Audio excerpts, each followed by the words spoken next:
அனைவருக்கும் வணக்கம். அனைவருக்கும் தனித்தனியாக வணக்கம் சொல்லக்கூடிய ஒரு நேரத்தை கூட இங்கே நமக்கு வழங்கவில்லை. செல்லம்மாள் கல்லூரியில் படித்தவர் என்ற ஒரே காரணத்திற்காக எல்லா நேரத்தையும் சித்ரா பாலசுப்ரமணியனுக்கே வழங்கிவிட்டார்கள். செல்லம்மாள் மகளிர் கல்லூரி காலச்சுவடு அறக்கட்டளை இணைந்து நடத்தக்கூடிய சரஸ்வதி ராமநாத் 3ஆண்டு கருத்தரங்கில் கலந்து கொள்வது பெரும் மகிழ்ச்சி அடைகிறேன். சரஸ்வதி ராமநாத் என்கிற மொழிபெயர்ப்பாளரின் மூலமாக இன்று இன்னொரு முக்கியமான இந்தியாவில் முக்கியமான ஒரு எழுத்தாளர் ஞானபீட விருது, சாகித்ய அகாடமி விருது போன்ற உயரிய பத்மஸ்ரீ, பத்ம விபூஷன் போன்ற பல முக்கியமான விருதுகளை பெற்ற பஞ்சாபி எழுத்தாளர் அமிர்தா பிரீதம் என்பவர் எழுதிய ராதையும் இல்லை ருக்மணியும் இல்லை என்கிற இந்த நூல் குறித்து தான் இன்று நான் பேச இருக்கிறேன். சரஸ்வதி ராமநாத் என்கிற மொழிபெயர்ப்பாளரின் மூலமாகத்தான் எனக்கு அமிர்தா பிரீதம் அறிமுகமானார். என்னை போன்ற ஒரு மொழி மட்டுமே தெரிந்தவர்களுக்கு இந்த சரஸ்வதி ராமநாத் போன்ற மொழிபெயர்ப்பாளர்கள் இல்லை என்றால் பிற தமிழை தவிர பிற இந்திய இலக்கியங்களும் உலக இலக்கியங்களும் வாசிக்கக்கூடிய வாய்ப்பு கிடைக்காமலே போய்விடும். அத்தகைய ஒரு பெரும் பணியை இந்த மொழிபெயர்ப்பாளர்கள் தொடர்ந்து செய்து வருகிறார்கள். இவர் எப்படி மொழிபெயர்த்தார் என்பதை பற்றியெல்லாம் எனக்கு 1% கூட சொல்ல தெரியாது. அதை பற்றி பேசுவதற்கு தகுதியான நான் நினைப்பது இந்தியிலிருந்து தொடர்ச்சியாக தற்போது மொழிபெயர்த்து கொண்டு வரக்கூடிய எம் கோபாலகிருஷ்ணன் விரிவாக உரையாற்றலாம்.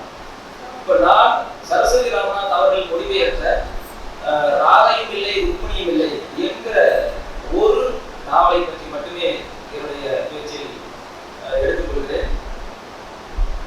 இந்த நாவல் முக்கியமான 2 விஷயங்களை பற்றி பேசுகிறது. இந்த தலைப்பே உங்களுக்கு ராதையும் இல்லை ருக்மணியும் இல்லை என்கிற இந்த தலைப்பு ஒரு தொன்மத்தோடு தொடர்புடையது. இயல்பாகவே இந்த நாவலை படிக்காத ஒருத்தர் கூட இந்த கதையின் தலைப்பை வைத்து ஒருவாறு யூகிக்கலாம். ஆனால் அந்த யுகத்திற்கு எதிராகத்தான் இந்த நாவல் எழுதப்பட்டிருக்கிறது என்பதையும் நாம் இங்கு உருவாகி கொள்ள வேண்டும்.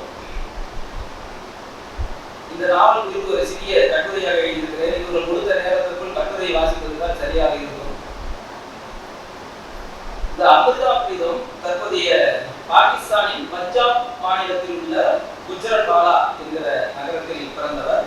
ரொம்ப முக்கியம் என்னன்னா 1947க்கு அப்புறம் இந்த பஞ்சாப் மாகாணம் 2ஆக பிரிக்கப்படுகிறது. மேற்கு பகுதி பாகிஸ்தானுக்கும் கிழக்கு பகுதி இந்தியாவுக்கும் சேர்கிறது. இதுல மேற்கு பகுதியில் பிறந்தவர் தான் அமிர்தா பிரீதம். அதனால அவங்க 1947ல லாகூர்ல இருந்து டெல்லிக்கு குடிபெயர்க்கிறார். இந்த கதையை பொறுத்த வரைக்கும் இந்த கதையில் வரக்கூடிய ஒரு கதாபாத்திரம் ஹரிகிருஷ்ணன் என்கிற ஒரு ஓவியம். உண்மையிலேயே இந்த நாவல் ஒரு தன்வரலாற்று நாவல். இந்த ஹரிகிருஷ்ணன் என்கிற ஓவியரும் பஞ்சாப் மாகாணத்தில், அதாவது கிழக்கு பஞ்சாபில் பிறந்தவர். அவர் இந்தியாவிலே குடியிருக்கக்கூடிய அந்த வாய்ப்பை பெற்றவர். அவரை பற்றிய ஒரு தன்வரலாற்று குறைவாகத்தான் இந்த ராதையும் இல்லை ருக்மணியும் இல்லை என்கிற நாவல் எழுதப்பட்டிருக்கிறது. அமிர்தா பிரீதம் பற்றி நம்ம சொல்லணும் அப்படின்னு நினைச்சீங்கன்னா,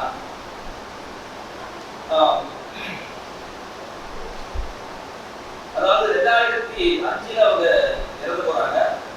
2 நாடுகளும், அதாவது இந்தியா பாகிஸ்தான் இருக்கிற இந்த 2 நாடுகளும் போற்றக்கூடிய ஒரு எழுத்தாளராக நம்முடைய அமிர்தா பிரீதம் இருந்திருக்கிறார்.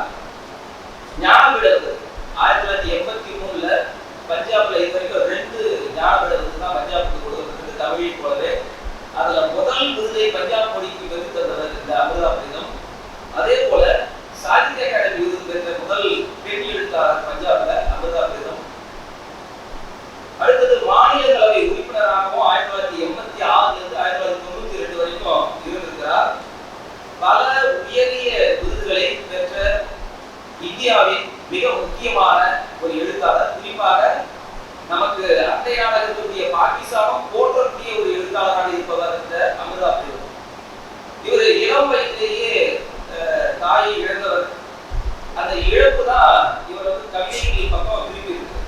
தொடக்கத்துல நிறைய கவிதைகள் இருக்குது. அப்ப அமிர்தாமிருதம் நாவலாசிரியரா கவிஞரா அப்படின்னா இயற்கை அது கவிஞர் தான்.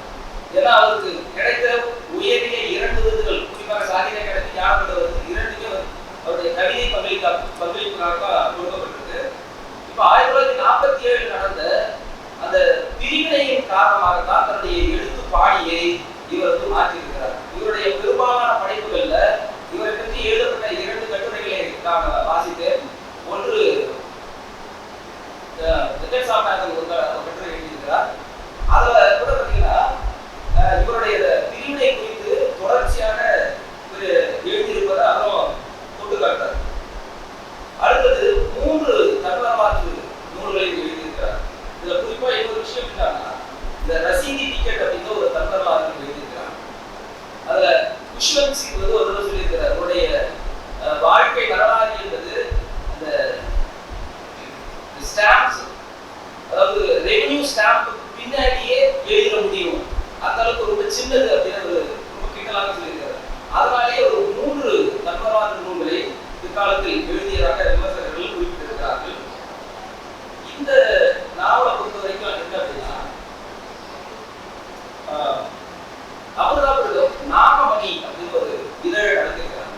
இந்த நாகமணி இதழை பொறுத்த வரைக்கும் முக்கியமான எழுத்தாளர் ஒரு 7 கேள்விகளை அவர் கேட்டு அதுக்கு விரிவான பதில்களை அதில் வெளியிட்டிருக்காங்க.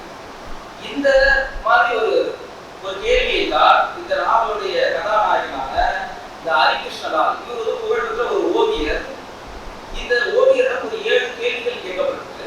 அந்த 7 கேள்விகளுக்கும் அவர் அளித்த பதில், அந்த பதிலாக ஊக்கம் பெற்ற அமிர்தாமிருதம் இவருடைய வரலாறை நம்ம ஏன் எழுதக்கூடாது அப்படின்னு முடிவு நாவல் எழுதியிருக்கிறாங்க. இதுல என்ன ஒரு விஷயம் அப்படின்னா, 3 நண்பர்கள் இருக்காங்க. ஹரிகிருஷ்ணன், அதுக்கப்புறம் ஜெயதேவ், சாகிர் இருக்கிற ஒரு 3 நண்பர்கள். 3 பேருமே இந்தியாவுடைய புகழ்பெற்ற கலைஞர். ஜெயதேவ் இசையமைப்பாளர், சாகிர் புகழ்பெற்ற உருது கவிஞர். இவங்க 3 பேருடைய இளமை காலத்தோடு அமிர்தாமிருதத்துடைய இளமை காலமும் சில நாட்கள் கழிந்திருக்கிறது. இதனாலதான் இவங்க என்ன பண்றாங்க அப்படின்னா, இவருடைய வாழ்க்கை வரலாறு எழுதும் போது உடன் தன்னுடைய வரலாறையும் அமிர்தாமிருதம் இந்த நாவல் எழுதியிருக்காங்க. ஏன்னா அவருடைய பேரும் ஒரு கேரக்டராக இதுல வருது. இப்போ வியாச பாரதம் படி கிருஷ்ணருக்கு 8 மனைவிகள் இருந்ததாக சொல்லப்படுது. பாகவத புராணம் படி 16,100 பெண்களை நரகாசுரனிடமிருந்து மீட்டு அவர்களது சமூக அங்கீகாரத்திற்காக கிருஷ்ணர் மணந்து கொண்டார் என்ற ஒரு செய்தி இருக்கு. இப்போ இது யதார்த்தத்துல அந்த கிருஷ்ணன் என்கிற ஒரு தொன்ம கதாபாத்திரத்தை யதார்த்தத்துல இருக்கக்கூடிய இந்த ஓவியர் என்கிற கிருஷ்ணால் என்கிற ஒரு கதாபாத்திரத்தையும் ஒப்பிட்டு எப்படி துன்பத்தில் இருக்கிற யதார்த்தம் என்பது 100% வேறுபட்ட ஒன்றாக இருக்கு. ஏன்னா இந்த கிருஷ்ணால் என்கிற ஒரு ஓவியர் கடைசி வரை திருமணம் செய்து கொள்ளவே இல்லை. அந்த துன்பத்தை இப்ப வலியுறுத்துறாங்க. என்ன காரணம் அப்படிங்கிறது இந்த நாவல ரொம்ப தெளிவா பேசியிருக்கிறாங்க. இப்போ அவன் வாழ்க்கையில் பல பெண்கள் குறிப்பிடுகிறார், அதாவது கிருஷ்ணாவது. ஆனால் ஒருவரும் அவனை திருமணம் செய்து கொள்ள முன்வரவில்லை. என்ன காரணம் அப்படின்னா, ஹரிகிருஷ்ணனுடைய நிஜ வாழ்க்கையே அப்படித்தான் இருந்திருக்கிறது என்று அமிர்தாமிருதம் சொல்றாங்க. ஹரிகிருஷ்ணன், சாகிர், ஜெயதேவ் இந்த 3 பேர் அந்த நாவலோட முக்கியமான கதாபாத்திரம். 3 கலைஞர்கள். ஹரிகிருஷ்ணன் புகழ்பெற்ற ஒரு ஓவியர், சாகிர் புகழ்பெற்ற ஒரு கவிஞர், ஜெயதேவ் சிறந்த திரைப்பட இசையமைப்பாளர். இவர்கள் 3 திருமணம் செய்து கொள்கிறார்கள். இந்த 3ல ஒருத்தர் ரொம்ப முக்கியமா நம்ம பார்க்க வேண்டியதுன்னா சாகிர். இந்த சாகிர் யார் அப்படின்னு பார்த்தீங்கன்னா, அமிர்தாமிருதம் திருமணத்திற்கு பிறகு உருகி காத்தித்த கவிஞர் சாகிர் லூதியானவி என்கிற ஒரிஜினல் கதாபாத்திரம். இப்ப சாகிருக்கு எழுதிய கடித வடிவிலான காதல் கவிதைகள் தொகுப்பு தான் இந்த சுனகடே என்கிற ஒரு கவிதை தொகுப்பு. இதுக்காக தான் 1900 சாகித்ய அகாடமி விருது கிடைச்சது 1956. இவருடைய காதல் கதை அமிர்தா தம் சுயசரிதையில் விரிவாக எழுதியிருக்கிறார். எனவே ராதையும் இல்லை, ருக்மணியும் இல்லை, அமிர்தாவின் சுயசரிதை நாவலும் கூட. இப்ப அமிர்தாவின் கவிதை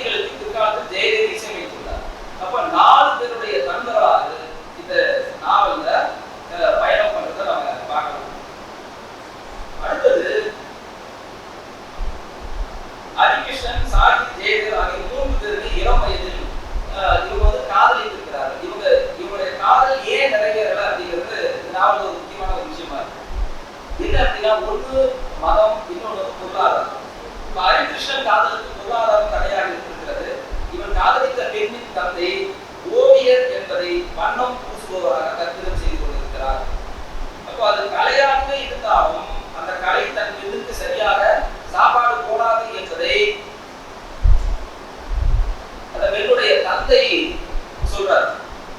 இத ஒரு கலைஞராக இருக்கக்கூடிய ஹரிகிருஷ்ணனால புரிஞ்சுக்க முடியும்.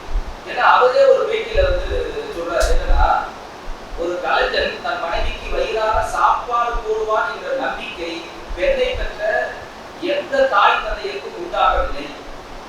ஏன் அப்படின்னு ஒரு கேள்விய பேட்டியில முன்வைக்கிறார். இப்படி 3 பேருடைய காதலும், ஒன்று மதம், 2 காதல் பொருளாதார பிரச்சனைனால நிறைவேறாம போகும். இது ஒரு பாட்டு.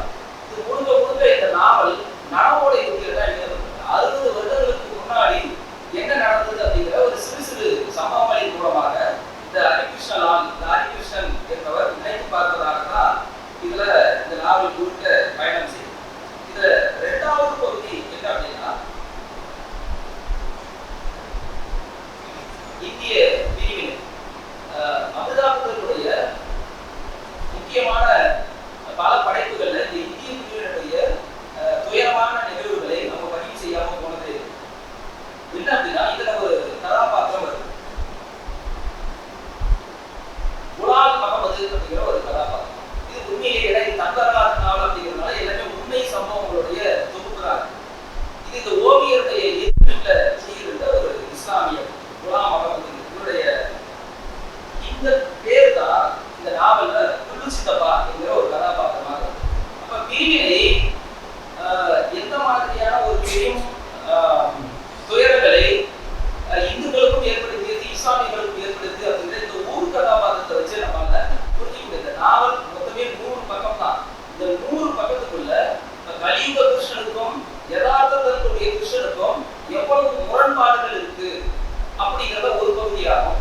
இன்னொரு பகுதியில இந்த இந்திய பிரிவினை என்பது ஒரு 10 லட்சத்துக்கு மேற்பட்டவர்களை கொலை செய்ய காரணமாக இருக்கிறது. நிறைய பேரை நிலம் பெயர்ந்து போக காரணமாக இருக்கிறது. இதனால பலருடைய துயரங்களுக்கு காரணமாக இருந்த இந்த பிரிவினை எப்படி இலக்கியத்துல பெரும் பாதிப்பை ஏற்படுத்திருக்கு அப்படிங்கிறதையும் இந்த நாவல்ல நம்மளால பார்க்க முடியும். ஒரே ஒரு கதா, குலாம் முகமது ஹரிகிருஷ்ணன் இவரை குல்லு சித்தப்பா என்று அழைப்பார். இந்துக்களும் இஸ்லாமியர்களும் அவ்வளவு நெருக்கமான அன்புடன் வாழ்ந்துள்ளனர் என்பதற்கு இந்நாவலில் குல்லு சித்தப்பாவும் அவருடைய மனைவி சைனி சித்தியுமே சிறந்த உதாரணம். குழந்தை இல்லாத அந்த தம்பதிக்கு ஹரிகிருஷ்ணனே குழந்தையாக இருந்திருக்கிறார். அந்த அம்மா ஒரு தடவை சொல்லுவாங்க, இவன் என்னுடைய மயிலா, என்னுடைய முற்றத்தில் தான் இவன் ஆடி திரிவான் என்று அந்த சைனி சித்தி அப்படிங்கிற சொல்லுவாங்க. பின்னாடி இதையே பதிவு செய்யறாரு. என்னன்னா, அவங்க போனதுக்கு பிறகு என்னுடைய சந்தோஷமும் முழுமையாக போயிடுச்சு. இவங்க பாகிஸ்தானுக்கு குடிபெயர்ந்து போறாங்க. குடிபெயர்ந்து போனதுக்கு அப்புறம் சில நாட்களிலேயே இறந்து போறாங்க. ஒரு ராஜாவை போல அந்த ஊர்ல மரியாதையோடு வாழ்ந்த ஒரு நபர் பிரிவினையின் காரணமாக எவ்வளவு துயரங்களை எதிர்கொண்டு இந்த உலகத்திலிருந்து துரத்தி அடிக்கப்பட்டார் என்பதையெல்லாம் அமிர்தாபுரம் ரொம்ப விரிவாக இதில் பதிவு செஞ்சிருக்கிறாங்க. இறுதி பகுதி ராதையும் இல்லை ருக்மிணியும் இல்லை என்ற நாவல் கலியுக கிருஷ்ணனின் கதை.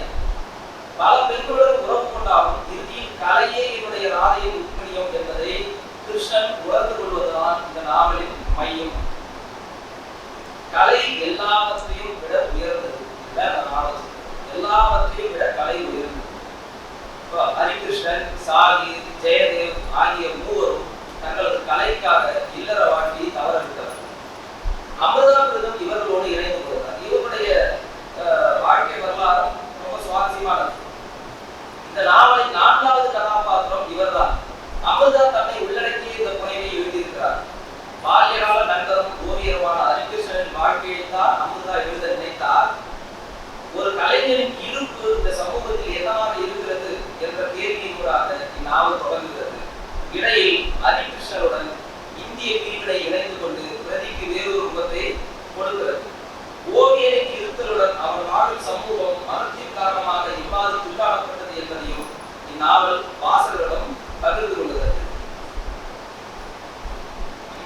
இப்படிப்பட்ட ஒரு நாவலை தமிழுக்கு மொழிபெயர்த்து கொடுத்த சரஸ்வதி ராமநாத் மிகுந்த பாராட்டுக்குரியவர், மரியாதை